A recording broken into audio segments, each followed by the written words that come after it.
Hi guys, and welcome back to my podcast. This is your host Betty, as usual.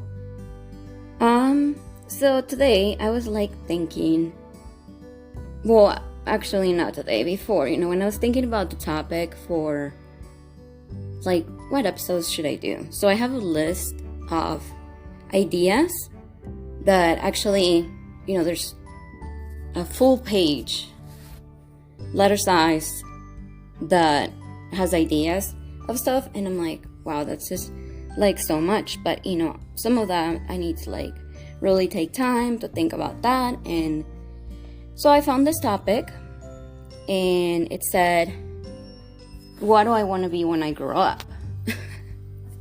Funny, right? To write that when you're in your 30s, because you're already grown, supposedly. I don't believe it though. What? I literally thought that my mom was so old and crazy for going out when she was 30. But I don't feel like I feel like I'm old to go out with the young people, but I'm not old to hang out with my friends. You know what I mean? There's a time and place.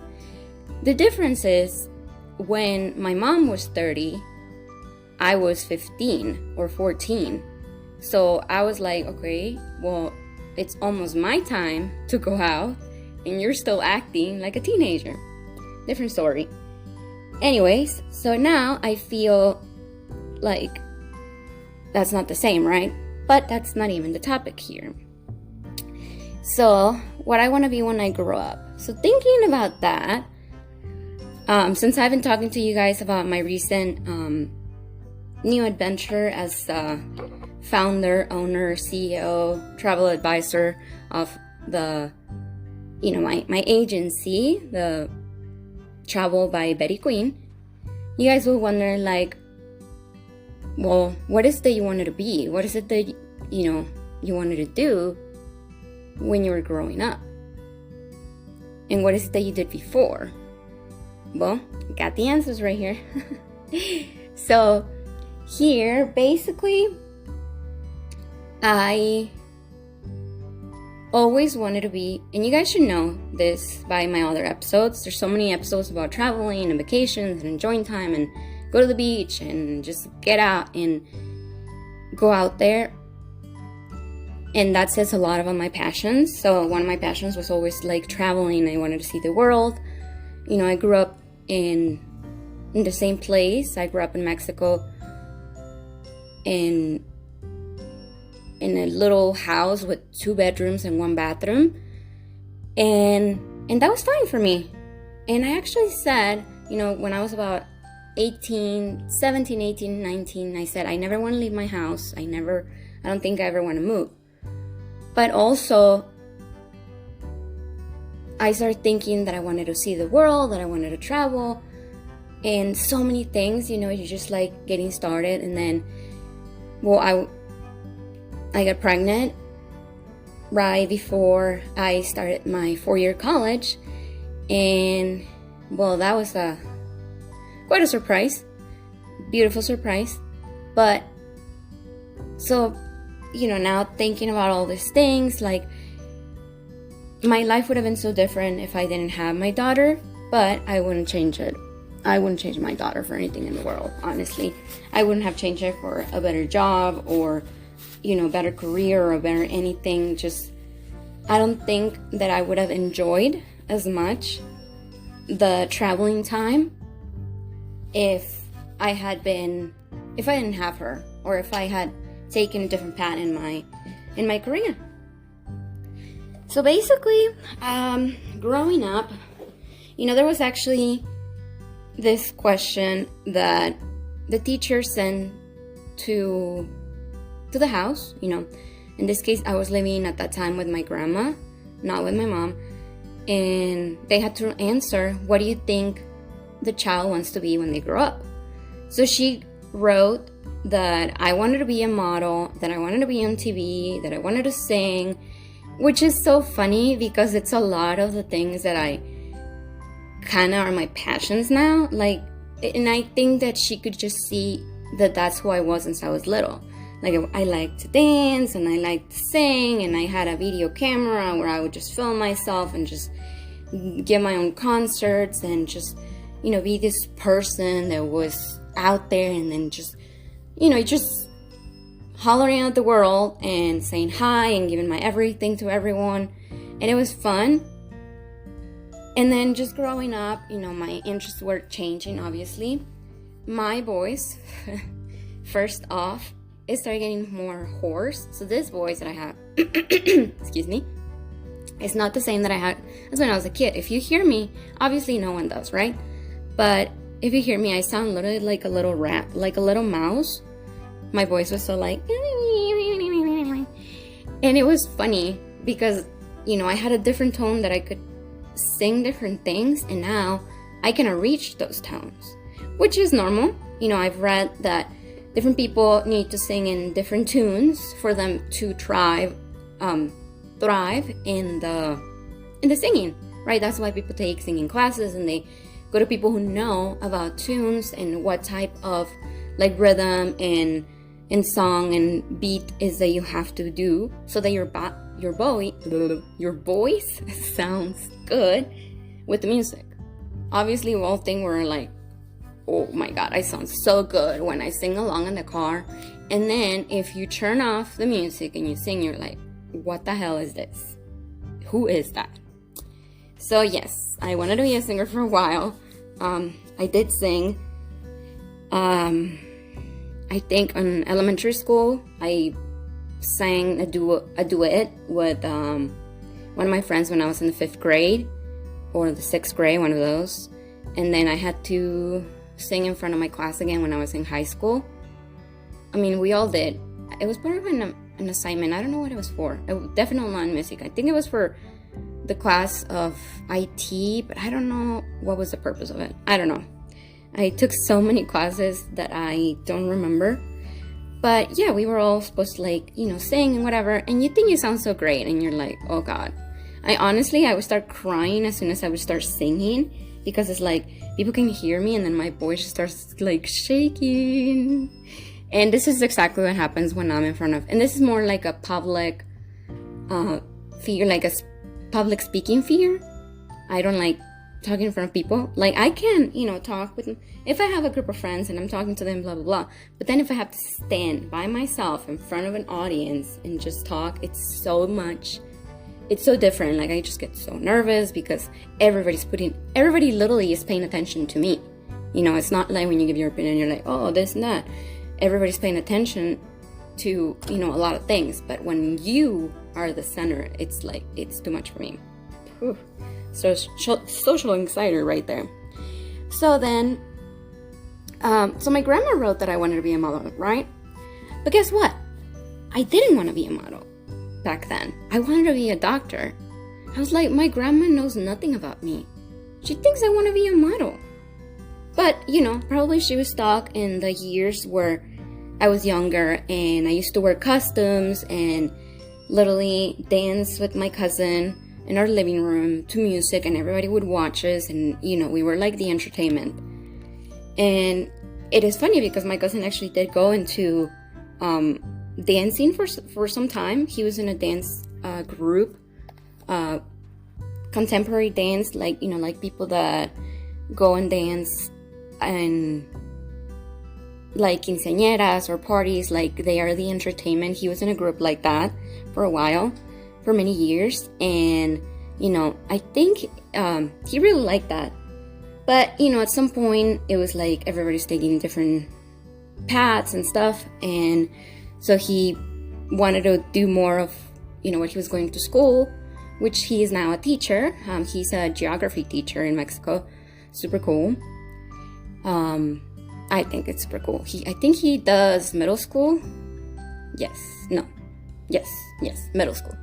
And I don't know, like he was doing so many things, and then me in a different era, I wanted to be a photographer because hello, I like taking pictures of myself, so I'm sure I can take pictures of things, and I just wanted to like see pictures that I've taken in these big frames and well, that's actually something that I like now. I literally take pictures of myself and I try to make them, like, I try to do some editing where they can look like art, you know, like photography, like something you can print in a big frame and put in your living room. That is my goal right now. Not the taking pictures and they look pretty, more like I really want to print a lot of the pictures that I've taken myself throughout the years that I think, you know, they're worth showing off, like in my living room, because that is the part of us that it's a narcissist, and we just like to look at each. I just like to look at me, honestly. I'm such a, like, what is it called? I'm very into myself. I guess some people would call it a narcissist, but not like a narcissist syndrome. This is more like, you know, narcissism comes from this guy. I forgot his name. I think it was Narciso. I don't know how they say it in English, but he was like in love with himself, right? So this is what it comes about. For me, yes, I am in love with myself and I love looking at me. And it's just more about looking and seeing how much I've changed, how much I've grown, how much I've developed, like how much it's, you know, from where I started to now. Like, it's just, you know, that I can see the difference from then and now. That's more like to me. Also, I have like mirrors everywhere. If you're somebody that knows me, you know that I always have like mirrors everywhere. And usually I try to have like a mirror in my purse, which is very weird when I don't have one, because I start freaking out. I'm like, why don't I have a mirror here? I should have a mirror. It's like so odd. But I have, like right now, I'm sitting at my desk and I have one mirror that is a trifold. So it has 3 mirrors, and then it has like a zoom 10x, and then I have another mirror, and then I have a handheld mirror. So that's 1, 2, 3. I think that's it. And then I have a portable one in one of my bags where I have my books, and then I have another one that's a little bit smaller, like more portable, sitting right there on the coffee table near me. So I have like mirrors for life. They somehow, you know, I know that some people believe that mirrors are, I don't know, it's a thing about what they bring to you, like what they show you, you know, like mirror on the wall. But I think it was more like a Chinese thing, an Asian thing, something about, you know, they use mirrors for feng shui, however you say that. And I don't know, to me, I just like looking at myself, because I know that I'm always making faces. Like, I might not tell you what I think, but my face will definitely tell you what I think. And that is a problem, because sometimes you don't want to offend people and you end up like, you know, with a face that it's saying it all when you're not saying anything. Oh, so yeah, I don't know, I always like, and it's like a perfectionism, not really, but it's just like I want to know if I have something in my teeth, because people are not going to tell me. I want to know if there's something in my eye, especially when I used to wear contacts. I needed to have a mirror all the time, because if I felt something, I couldn't just like rub my eye out and like rip it out. No, I had to like look, see where my contact was, see where whatever the problem was, like if it was like an eyelash or if it was makeup, like how am I gonna clean it, and like be very careful with my eyes. So I always had to like be checking on my face for that. And then sometimes, you know, when we go through a lot of stress and the hormones, and you know, we're women, so we go up and down, and then we have pimples or whatever, we're like looking at them, trying to pick up them. I try not to do that anymore. And honestly, patches, those patches that they came up with, they fake my face because I just put them on. And honestly, yeah, you might have to wear a patch for a few days, But at least you won't end up with a huge scar, because I did have a lot of scars. I still do have quite some scars on the lower part of my face, like below my lips and my chin, that area, because I used that area. It's like, I don't know, I think it was a hormonal thing where it was just gets so full of stuff. But anyways, going back to the topic before I derail again, you know how I am. But so yeah, at some point I thought I wanted to be, a doctor, but then I didn't pursue the doctor thing because I wanted to be a surgeon, and I have shaky hands, which I've told you guys about this before. I also wanted to be maybe a dermatologist, maybe a nutritionist, maybe a gynecologist, any of those. But it was just never, it was always changing, like what I wanted to do. It's like, if you feel like it's always changing, do you really want that? Is it really your passion? So when I decided I wanted to go to school, I was going to go to school in Mexico and study tourism in the school over there. But my grandma said, you know what?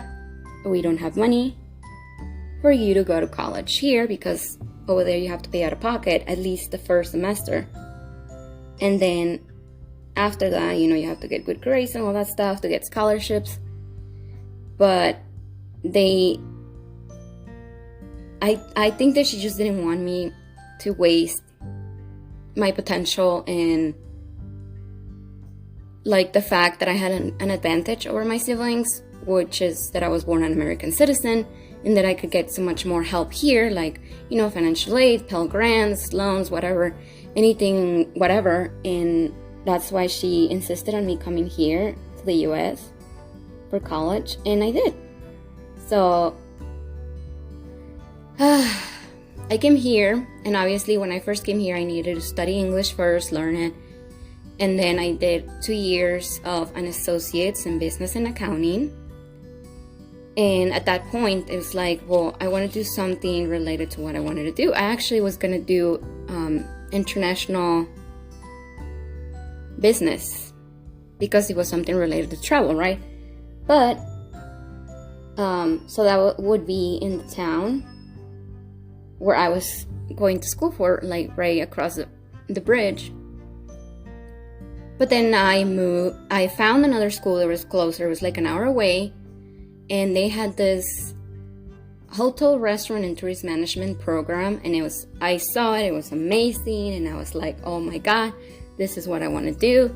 And yeah, so I did my 2 years in the community college, and then I transferred to the 4-year college, and that's what I did.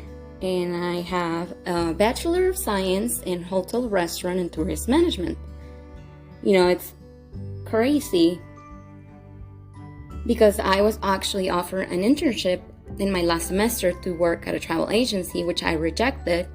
I think I told you this before, that I went instead to work for a rental car company, because they paid more.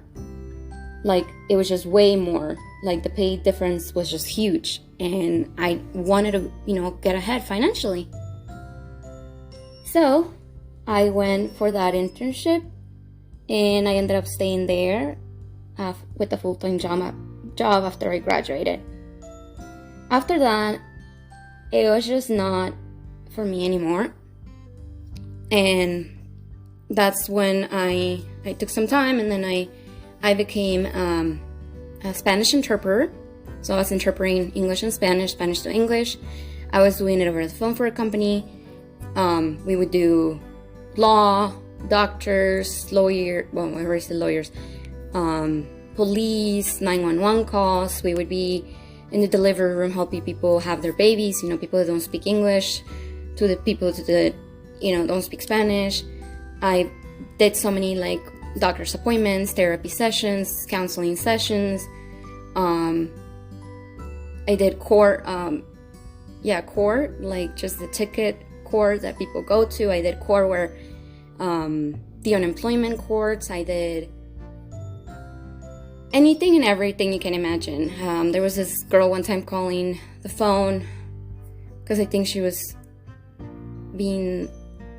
she was somewhere where she was trying to get out, and she called 911, and they were trying to find her because she was in a place. She said it was only a mattress or something. I don't know. It was a whole thing. So there was this one time where there was this guy that was super drunk, showed up to the emergency room. He was yelling at me like it was my fault. But obviously, you know, in those cases, you don't take it personal because you know they're not yelling at you.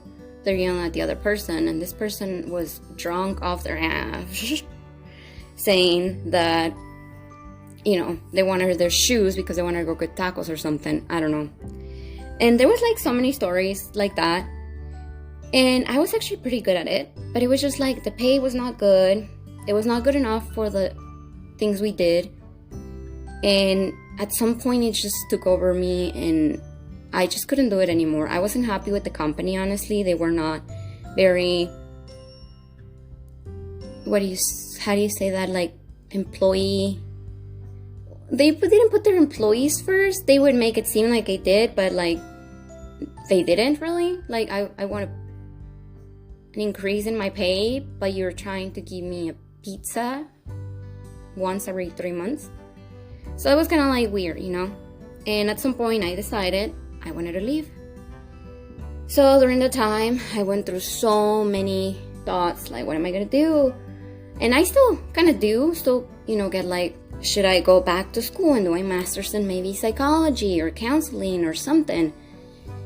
And this opportunity for the travel agency just came up to me, and I thought it was great because, you know, I can work from home, and that's just what I wanted to do. You know, I want to help people travel, and I want to travel myself. I want to have time because right now I'm going to the doctor like all the time. You know, I'm going twice a week for my shots. Right now I have to go, this time I'm gonna go 3 times this week because I have to see the actual doctor for the allergies. And so yeah, like I feel like all the dreams we have, like we have so many dreams growing up, like we want to be this, we want to be that. Because I can hear in my daughter, like she wanted to be a teacher, she wanted to be a dancer, she wanted to be a ballerina, she wants to be an actress, she wants to be this, and she wants to be that. And everything just keeps changing. And I feel like we have some passions that we pursue. We have passions that we don't realize that that's our potential and that's what we should be doing. Or we've been told that that's not a real job. And that is why a lot of people get, you know, just deterred. Like I was deterred from photography because my grandma said that's not a job, that's a hobby. But obviously, you know, there's a lot of people making it out there. And maybe I could have, or maybe I couldn't have. We don't know. Point is, now I'm in a place that I'm enjoying, and hopefully, you know, I just like to help people, honestly. That's why I wanted to go into like counseling, social work or something like that, or psychology, because I wanted to help people, maybe in the mental health aspect. But in this side, at least, I get to make people's dreams of traveling. And I feel like that, like at least to me, traveling has helped my mental health. So I feel like that I'm helping, you know. So if you need, you know, help with any travel things you need, just send me a message, look me up. And yeah, so here I am. And I feel like things will continue to change. And because I am Pisces, you know, we're creatures that just keep changing. We would just keep moving with the flow. But for now, I'm enjoying this, and I don't know, hopefully one day I can have one thing where I can have all the things I love in one. Which right now it's kind of like the social media, you know? Like I get to take pictures, I get to post them like I'm a model, I get to talk to people because I have a podcast, I get to help people, you know, with whatever, if they come to me, you know. So here I am. Anybody needs help, I'll be here. And I love you guys so much. I see you guys on the next one. Mwah.